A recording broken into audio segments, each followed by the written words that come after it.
Ние во црквата да се молиме за душите наши, упокоени велиме дека правиме помен и пееме вечна ја памет или вечен спомен. И често тоа покачно се толкова, затоа што вечно сеќавање не може да има човек кој што е ограничен во својата природа, создаден и не може да биде вечен надзор од Бог. Кога пееме вечен спомен и вечна ја памет,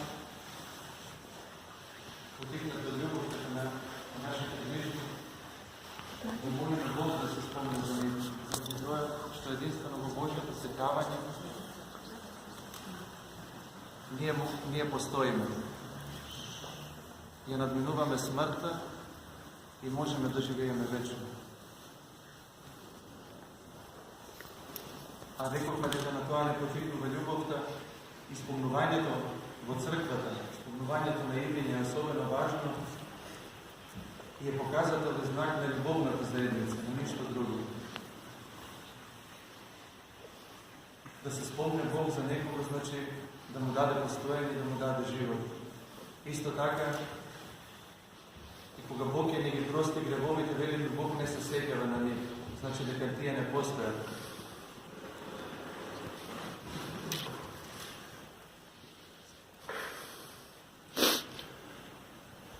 Ова сеќавање на упокоениот слуга Божи, митрополитот Герасим, исто така потикнато од љубов, бидејќи ова епархија тој оставил свој белег како пастир на црквата Христова,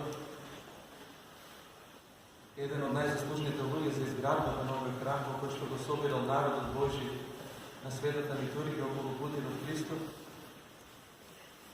И на таа љубов црквата повторно му возврати, молејќи се за покој на неговата душа. Во царството на нашиот Отец Небесен, што е цел на секој христијански подвиг и на христијанскиот живот. А за тоа показател се нашите православни гробови, кои што се секогаш свртени и гледаат кон исток, чекајќи го оне за кога што сме живееле. И судот Божи е оне кој што е последен и кој што е важен за секоја христијанска душа. За личноста на дедо Герасим верувам дека повеќето од вас ќе кажат нешто, но нешто мене особено ме трогна истражувајќи за него е што за неговиот живот и дело во времето во кое што живеел не нашол потврда во поголемиот дел од луѓето кои што бил обкружен и една негова изјава која што ја прочита, вели: власта ме гони, сака да ме тргне од струмица, бидејќи велоцин бил со комитетот, а друга страна комитетот ме гони и ме бара пари.